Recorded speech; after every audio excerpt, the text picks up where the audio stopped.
está a pocas horas de conocer el veredicto de uno de los casos más sonados en los últimos tiempos, el proceso contra el expresidente Álvaro Uribe Vélez por presunta manipulación de testigos. Mañana a las 8:30 de la mañana, la jueza Sandra Liliana Heredia leerá el sentido del fallo que absuelve o condena al exmandatario. Detrás de la decisión de la jueza hay una historia de más de una década enmarcada por un expediente con miles de interceptaciones, videos, documentos y declaraciones. La última etapa de este proceso fue el juicio que el país ha podido seguir paso a paso durante 67 audiencias por las que han pasado más de 90 testigos. Acá la historia del caso Uribe. Testigos y contratestigos. Así tituló la revista Semana el artículo que el 17 de febrero de 2018 reveló la noticia judicial más sonada en los últimos años en Colombia: la orden de la Corte Suprema de investigar al expresidente Álvaro Uribe Vélez por presunta manipulación de testigos y fraude procesal. Una muy corta declaración. Para entender el inicio de este proceso es necesario remontarnos al año 2012, cuando el entonces senador Álvaro Uribe Vélez denunció a su par, Iván Cepeda, señalándolo de recorrer cárceles en el país, ofreciendo beneficios y todo tipo de prebendas a reclusos para que testificaran en su contra y lo vincularan con la creación de grupos paramilitares. Denuncia que fue ampliada por el propio expresidente en el año 2014. Son dos nuevas pruebas a la Corte Suprema. Dos testigos que están en la cárcel, uno dice que lo que le interesaba a Cepeda era que yo le sirviera como testigo en un caso donde me dejara grabar una entrevista. Un video donde yo manifestara que el doctor Álvaro Uribe Vélez había estado en el caso de un guerrillero que fue dado de baja en Begachí. Sin embargo, luego de 4 años de investigaciones, interceptaciones telefónicas, testimonios y otros documentos, el proceso dio un giro de 180 grados, ya que la Corte determinó que Cepeda no manipuló ningún testigo y, en cambio, estableció que el expresidente Uribe, a través de su abogado Diego Cadena, habría recurrido a esas prácticas para enlodar a su contradictor político. Y así determinó cerrar la investigación a Iván Cepeda y abrir un proceso investigativo contra el expresidente Álvaro Uribe por presunta manipulación de testigos. Sigue el ánimo persecutorio en la Corte Suprema de Justicia. Pido a los colombianos presos que conozcan manipulaciones del senador Cepeda, que se atrevan a denunciar.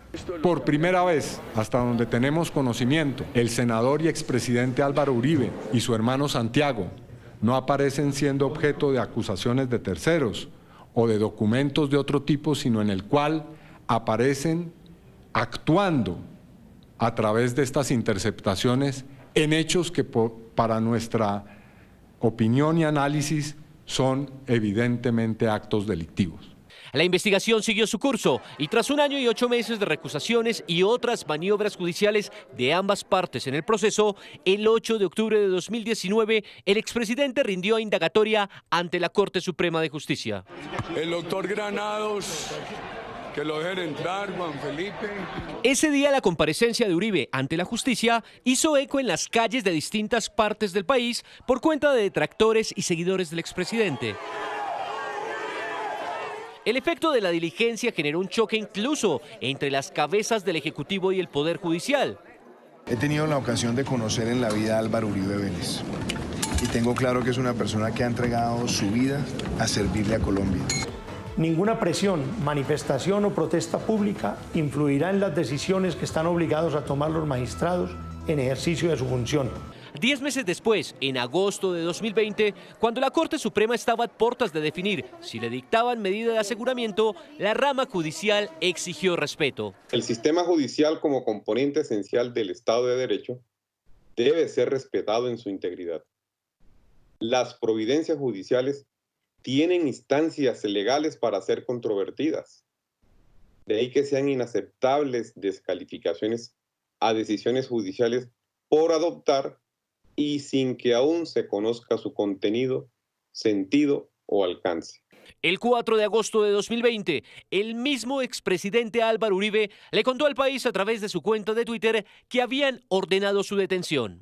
La medida de aseguramiento con detención domiciliaria. Bajo la mirada de la prensa mundial, Uribe fue enviado a detención preventiva domiciliaria, que cumplió en su finca llamada El Ubérrimo en Montería. Por primera vez, un expresidente de Colombia estaba en esa situación judicial, lo que generó un revuelo político y judicial en el país. Estamos absolutamente convencidos de la absoluta inocencia del señor presidente Álvaro Uribe Vélez. Seguiremos trabajando con mi equipo de manera incansable hasta que se sepa la verdad y cese esta terrible injusticia. Tan solo unos días después, el 18 de agosto del 2020, Álvaro Uribe renunció a su curul en el Senado y al perder su fuero como congresista, su investigación automáticamente pasó de la Corte a la Fiscalía General de la Nación. Y en octubre de ese mismo año, Uribe recuperó su libertad. Se dispondrá la libertad inmediata del doctor Álvaro Uribe Vélez. Soy sobreviviente por la protección de Dios, de la Santísima Virgen y de los soldados y policías de Colombia.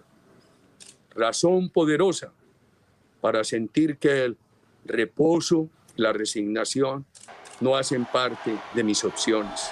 Ya en la justicia ordinaria bajo la fiscalía de Francisco Barbosa, entre los años 2021 y 2023, 2 fiscales solicitaron cerrar el caso argumentando que no existían pruebas suficientes de una participación directa de Uribe en la presunta manipulación de testigos, pero 2 jueces diferentes negaron esas solicitudes. Resulta claro para el despacho que sí existe una hipótesis posible acerca de la materialidad del delito de soborno en la actuación penal.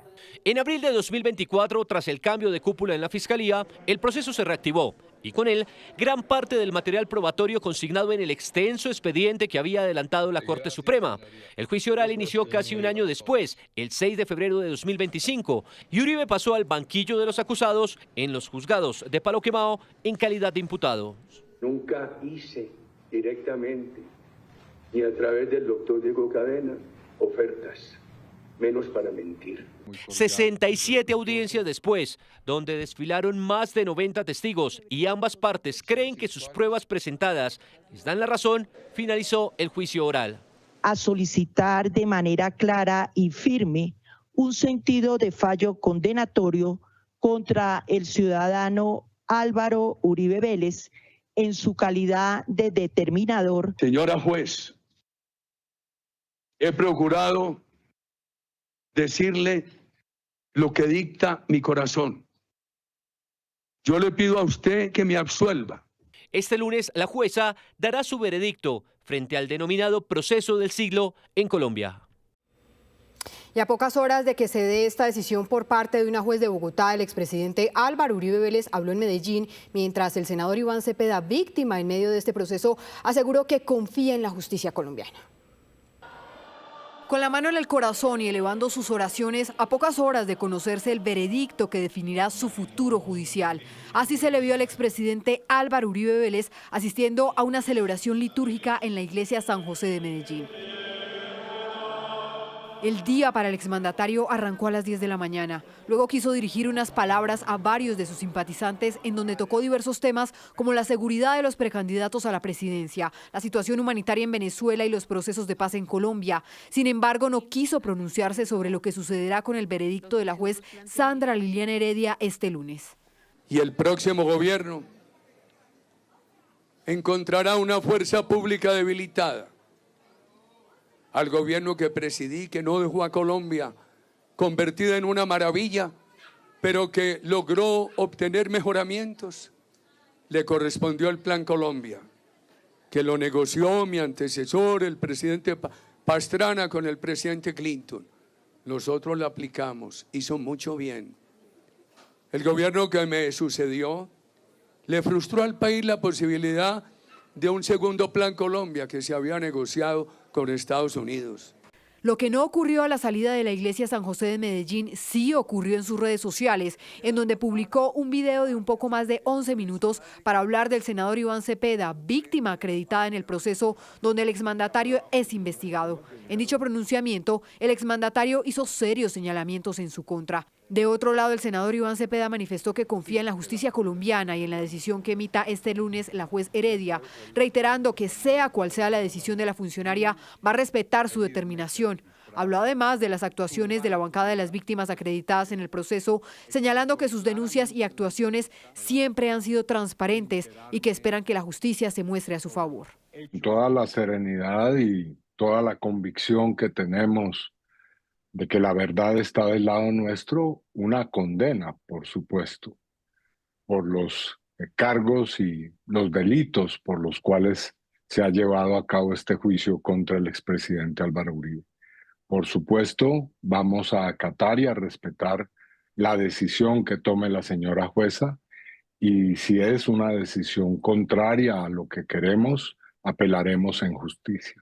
Sin duda, la determinación de la juez Sandra Liliana Heredia y lo que ha sido el primer juicio contra un expresidente en Colombia es un hecho que pasará a la historia. Un juicio que contó con centenares de pruebas documentales y testimoniales y por el cual pasaron más de 90 testigos, será el hecho que defina si el expresidente Álvaro Uribe Vélez es condenado o absuelto.